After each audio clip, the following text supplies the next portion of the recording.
started? Yes, Zach? 35 AD. Roughly. What was taking place at 35 AD? Nothing. Nothing? Something. Right up there. Alright. So nobody knows? That's like Jesus died when he was around 30, so it was around Jesus' death. It's around Jesus' death. And so some might say that the church started like when Jesus was here, that's what Jesus was doing, kind of organizing the church. That it closed in 381 AD. No, but it wasn't persecuted anymore. This is the persecuted This church. is like when it was So, illegal. does anybody know what persecuted means? It means, yeah, Lucy? Let's go. Well, it means if they found out you're part of that church, They could you They die? would They get- kill you? they'd kill you. Oh, Yeah. learning Yeah. about this. Or they'd hurt you, you know, for no reason. I mean, for a reason that you're part of the church. So Jesus says this to Peter at one point. He calls Peter the rock, and because that's what his name means in Greek. It's Petros, and he calls him this rock. And it's kind of Eric made the point once that I thought was kind of hilarious, that he says, "You are the rock," referring maybe to when Peter got out of the boat and he was trying to walk on water to meet Jesus, and then he slipped into the water. So he might have been referring to that and saying, "You're kind of like a rock," you know. He's saying. But a lot of people believe this to be Jesus stating Peter as the first leader of the church. So he says, "I tell you, you're Peter, and on this rock I will build my church, and the gates of Hades will not prevail against it. I will give you the keys of the kingdom of heaven, and whatever you bind on earth will be bound in heaven, and whatever you loose on earth will be loosed in heaven." So basically, like whatever Peter decided was going to be supported by Jesus and then by God. So a lot of people think then that this signifies Peter as the first Disciple. Pope. Follow. Thank you, Anthony. The first Pope. Now, he was a leader, he was an apostle, which means like a teacher, and he was part of the leadership of the early church. But not everybody agrees that this made him the Pope. And Pope means father, very good, father. So, you know how they call priests father? So there are some that would say this is the beginning of the church. Now this is probably the year, according to Christ's death, this is the year like 32, maybe 33, but I just made it 35, it's a simpler number. So the early church, after Jesus died and was resurrected and ascended, it describes in Acts 2 the church and how it operated. So they met in homes. Why do you think they met in homes? They wouldn't get caught. So they wouldn't get caught. It was like a hiding. And that's actually a pretty accurate picture, or more accurate than you might think, of what a home might have looked like back then. It actually looks a lot more like a cave. Yeah. So they would meet in homes. Anybody want to read what they did? What? Yeah? Can you handle it? Over here? You want to read it? Okay.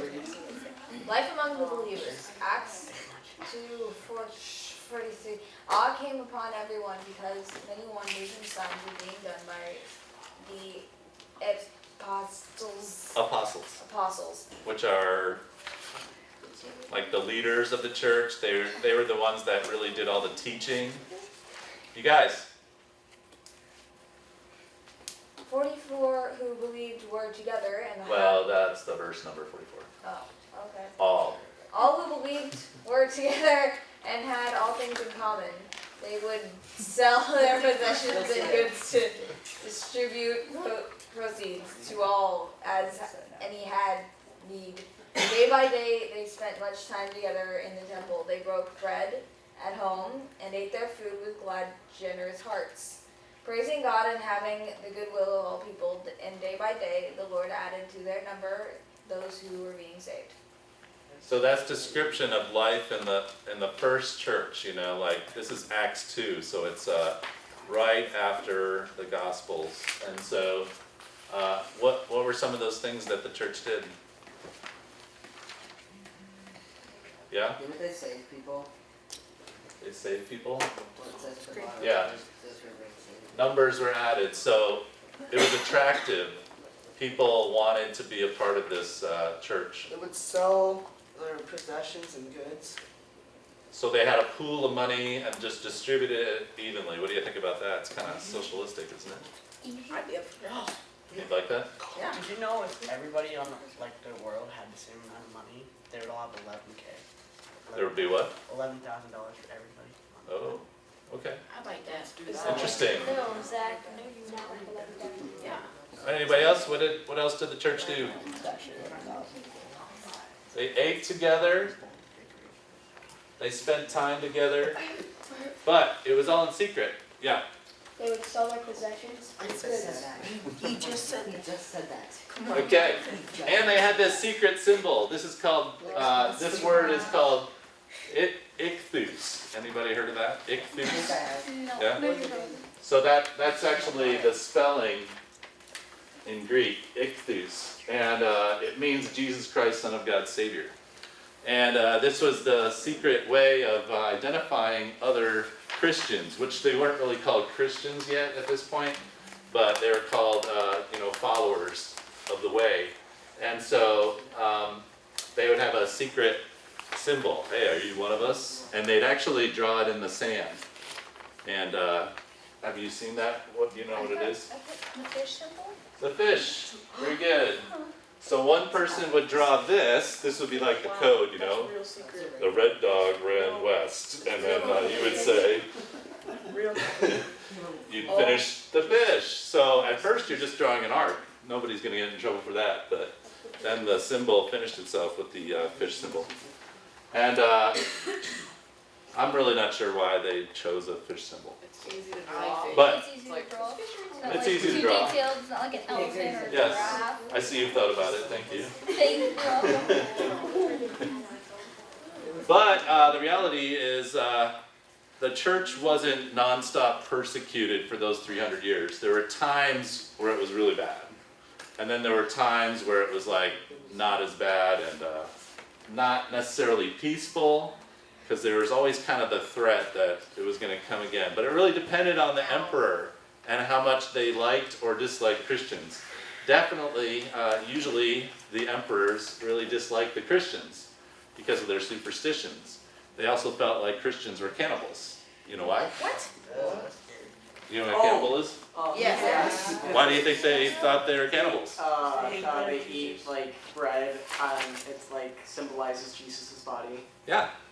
Jesus said, you're eating my body and you're drinking my blood, you know, basically in the communion. So they were like, that's weird. And those people are weird and we hate them. Let's kill them. So that's how it goes.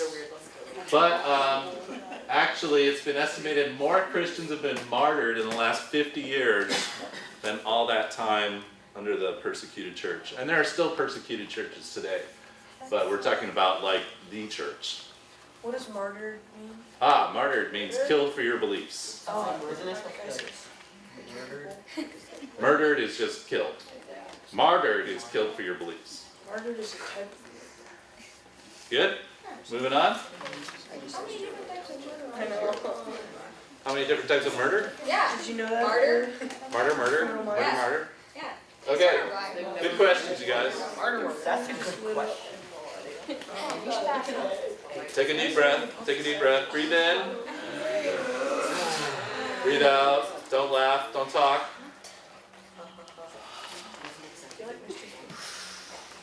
You're gonna have to sit boy, girl, I think. Well, I'm already saying Now, that time period where the church was persecuted lasted about 300 years. 300 years of the beginning of the church was all in fear of being killed. And that's kind of amazing. You know, you guys aren't probably going to live to 300.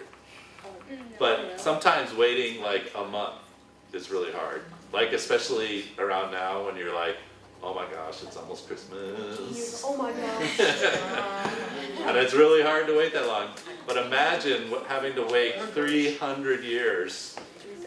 I promised a friend of mine that I wouldn't hit him with a book until after Christmas, and now it's November, and I'm just counting the days till I It's can getting hit him. close. It's getting close. Why would you do that in the first place? What did he have to do? He's getting braces put on right now. What? He's getting braces put on right now to get ready for the book slam, right? Anyways, Wouldn't that make it hurt more? has anybody heard of Constantine? Maybe you saw the movie. What did Constantine do? He really started the Catholic religion or Christian religion. I think it goes before him. Yes? Wasn't he the first ruler to accept Christianity? Yes. He was, he was known for a law that he passed. You should probably listen to the answer now, because it's not exactly but people think that that's what he did. But he passed a law that legalized Christianity, and then somebody else later made it the official religion of the Roman Empire, which then had the name the Holy Roman Empire, because now it was holy, because everybody was Christian. Isn't that cool? I thought I saw Constantine in Movie theater? no, a comic book somewhere, or The guy in the Thanks. Muppets movie. I thought I saw him. So, the persecution ended with the Edict of Milan, which is what Constantine signed. And then later in 381, the Christian religion became the official religion of Rome, which was Rome owned everything back then. Everything in Italy. So it was a huge empire, and it now became a Christian empire. What do you guys think of that? In our social studies class, we went over how many times there was a different ruler. It was 15 times in It's a lot of change. When? 15 times when? 15 times since a long time ago. Okay. Anthony? When did Catholicism start? When did Christianity turn into Catholicism? When did they start calling it Catholic? Yeah. Probably around this time, maybe a little bit after. But probably the most substantial reason you'd call it the Catholic Church is because of the Protestant Church. Yeah. So they just called it the Christian Church most of its life, but then when the Protestants split off, then you had to distinguish, between those two decisions. And so there's the Catholic Church, which they saw themselves as remaining as the church. Guys. And then the Protestant Church, split off from that.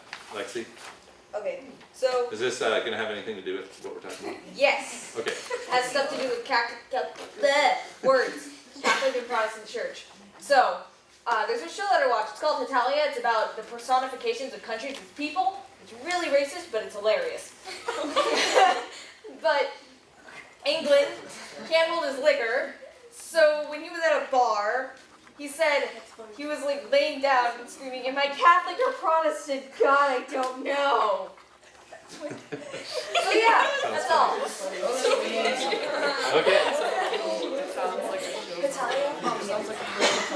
Who thinks making Christianity the official religion of the Roman Empire was a good thing? Raise your hand.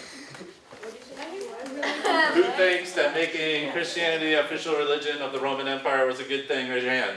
Why? Because then it would help create what it is today. Okay. Christianity's just when I heard that. What? It got so much bigger. It got bigger? Okay. It creates another religion. What's religion? Christianity. Well, it was already started. It just became the official religion of the Roman Empire. Well, yeah, more people would convert to it. More people? Okay. Jackson? People weren't dying. Well, people stopped dying. That's always good. Yeah, that's a good thing. Max? People were like more united because they all just had the same. Okay, possibly. If they went along with it. They didn't really have a choice. Because they started, because then there was like all of the popes, and then there was the Vatican in that school. And we like the Vatican and all the popes. Yeah, all the popes were pretty awesome, except for the ones that also killed people. Okay, you have another one? Yeah, it's Okay. the most practiced like Religion. yeah, religion in the world. So you might as well just keep it running. Yeah. It's like pay money to Walmart so it can become the ultimate. Fabulous. Okay. Can anybody think of a reason why this would not be a good thing? Yes? Because then everyone else that wasn't Christian would be like, oh, well, I need Screwed. Yeah? What were you gonna say?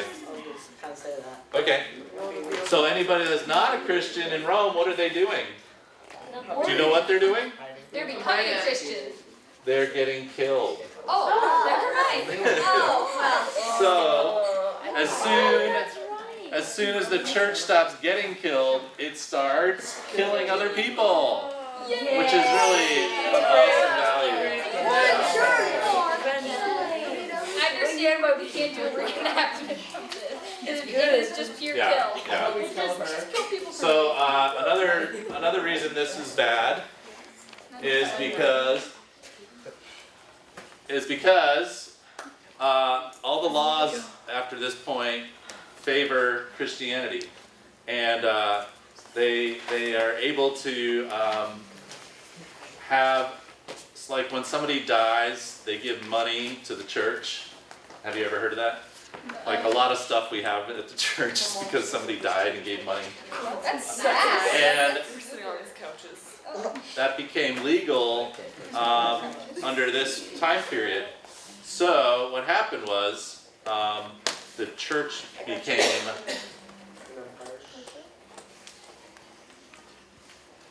became incredibly wealthy and powerful. So because it was the official religion of the Holy Roman Empire, it was able to basically control government. Would they kill people so they can get their money faster? Not that I know of, but I wouldn't be surprised. Wasn't there like one church, like a big church, or were there like separate churches all over the place? Well, okay, when we say the word church, we're talking about the people. So it's the people everywhere. There are churches in different places. Nobody has to drive. But 5 the hours church to- is the whole organization, the whole religion. Okay, Oh, yeah. anybody else had a hand up? Okay, yeah, no? They're gonna ride their camels. Okay. So a series of edicts, which are laws, granted the church and its leaders privileges, and that's what I was just talking about. They also instituted tax exemption, which means churches don't have to pay tax. That's still today. I can go to the store and present my card, my tax exempt card from the church if I'm buying something for the church, and we don't have to pay tax. Do you do that? Isn't that weird? Nice. Yeah, that's all the way from like 381, 400.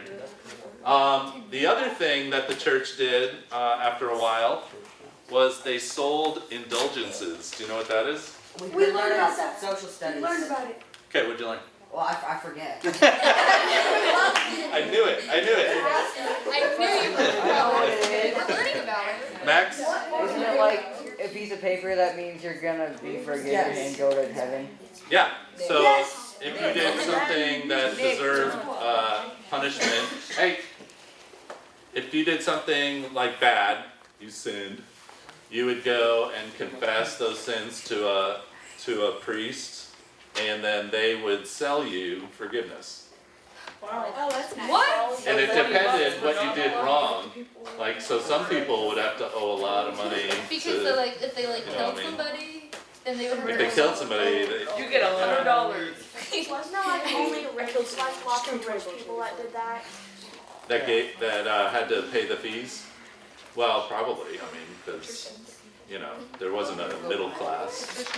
It was you're either poor or rich. So What? We're learning about Roman social studies. Yeah. Oh, okay. What about it? I don't know what she said. People are called the teachers. Patricians. Uh-oh. The lower class are Plebeians. I said, Leaves. wasn't it like Oh, that was French the worst people? day. This is possibly what that law looked like. Oh, I was like the upper class. Oh yeah, they cost money. That's what she just said. So what happened then was, since the church leaders had power and they had money, they started to use that position to oppress other people. So, which eventually developed into a huge war. You know, have you heard of like Muslims and Christians fighting? So that's where this comes from. And they eventually they get to the Crusades and basically just go crazy. And they try to kill. Martyring. Alright, what are you doing? I mean, just, it's up here, you know, just stay focused. So, in fact, they first started with the pagans, which it wasn't even a religion till they decided they were going to call them pagans.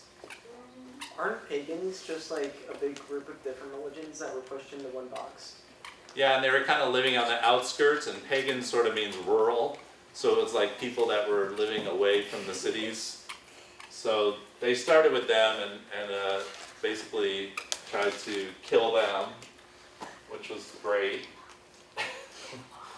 And then you had this succession of popes. This is actually, wait, that's actually Santa Claus, yeah. Here's a pope, okay. I like Santa Claus. Yeah. So by the 13th century, which is like 1200s, so we've kind of advanced now. But this is the practice that was put in place from like 400 to 1300. They were just rising in power. A lot of popes were like side by side with the emperors of the area. So an emperor would actually appoint the pope. That's how the church leadership worked at that time. Now it's done by, you know, yes? The cardinals. The The cardinals cardinals. appoint the popes. The cardinals, and it's usually just the cardinal that's appointed, but anybody part of like the Vatican can technically become Yeah. a pope. But it's usually So- the cardinal themselves. The group of cardinals gets together in conclave, and they assign who's going to be the next pope. But back then, it was all about money and power, so the emperor and the pope were kind of fighting for control. So the 13th century was probably the height of the power, but the Crusades were coming right around the corner, so, which was not a good time. So I'm going to show you a video, actually. Okay, I recognize If I can find it. Oh no. Did I get rid of it?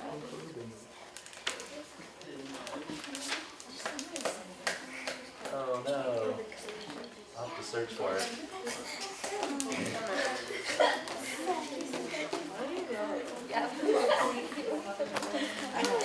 What are you doing? Yes, talk to each other now. Today. Talk to each other brutally.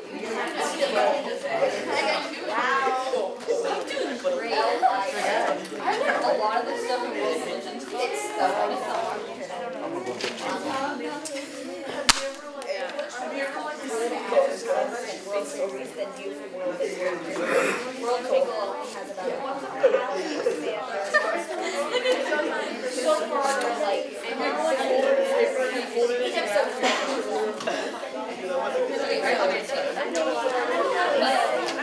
Okay, that's it. Stop talking. Yeah. We're back on it, I think.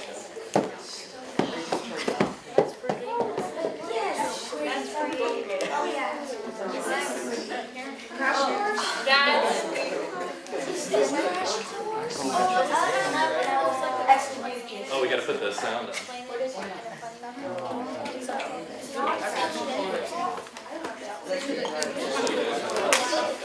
Get the pen. That's Morgan's pen. She keeps drawing on it.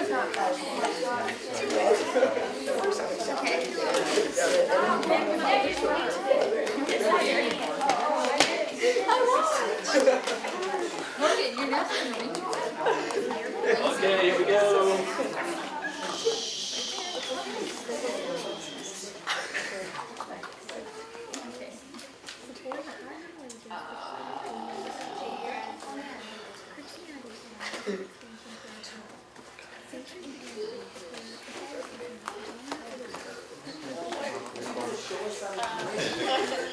That's Morgan's pen.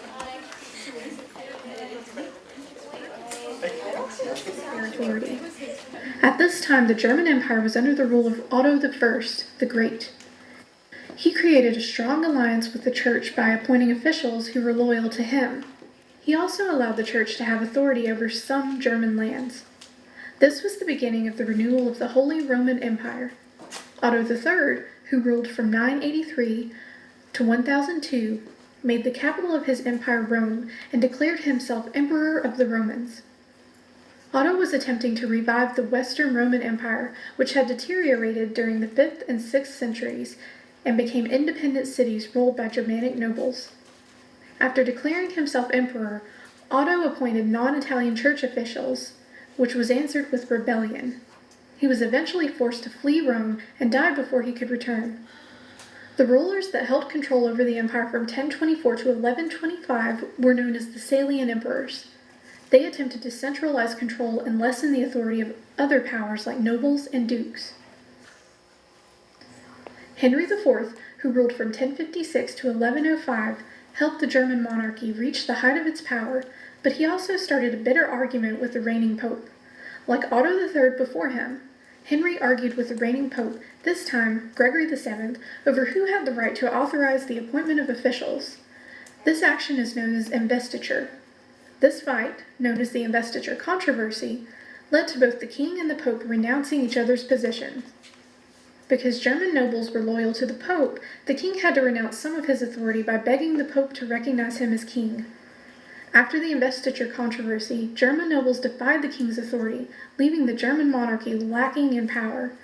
Italy was also experiencing unrest. Italian city-states were battling for independence and power over each other. Hoping to gain more power, they joined in the ongoing fight between the Pope and the German emperors. Frederick I Barbarossa ruled Germany from 1152 to 1190. He worked to re-centralize control over the German Empire by forcing nobles to acknowledge his authority. He was successful in establishing his rule, but he needed Italy's resources to hold his control over Germany. Italy joined with the Pope to fight against Frederick's heavy taxes. Italy and the Pope dominated their battle with the German monarchy for over 2 decades. Frederick's grandson, Frederick II, became king of Germany when he was just a child. He was placed in the care of Pope Innocent III, a very powerful pope. With the Pope's support, Frederick was declared emperor in 1220. Frederick's time with Innocent III did not protect him from conflict with the papacy. Italian city-states continued to fight with the Pope against Frederick's authority. In the end, Frederick would fail at maintaining control just as his grandfather did. However, he had even more conflict with the church during a crusading expedition. The Crusades were holy wars sanctioned by the Pope. Frederick had agreed to join in a crusade but never made it to his destination, likely due to illness.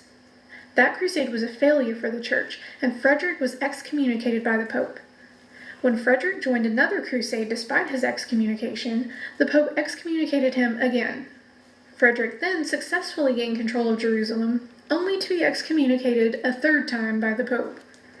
As Frederick attempted to centralize control of Italy, he sacrificed his authority in Germany. He gave royal land to German princes and nobles in exchange for their support in his battle with Italy. Frederick had spent time in Sicily and had a particular interest in it. He was able to gain control of this area and create a centralized bureaucratic government here.